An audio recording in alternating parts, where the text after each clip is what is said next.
U zgjodh në krye të kishës katolike zbulohet rroga e Papa Leo i 14.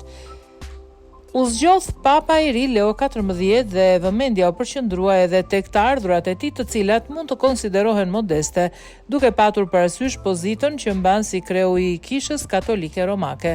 Të ardhurat mujore të papës janë vetëm 2.650 euro dhe se këto të ardhura janë më shumë simbolike.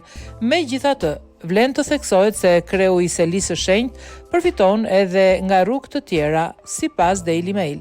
Vatikani siguron papës fonde për donacione, automjete, mbrojtje, sigurim shëndetësor, banesë dhe udhëtime.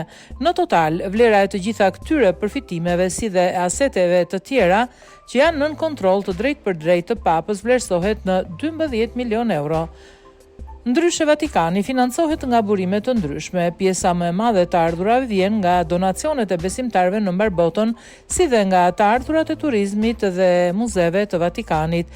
Megjithatë, gjithashtu vlen të theksohet se të gjitha këto privilegje i takojnë papës vetëm në kuadër të ushtrimit funksionit të tij dhe ai, të paktën sipas deklaratave të të gjithë liderëve të Kishës Katolike, në kohët moderne pritet jetojë në mënyrë modeste.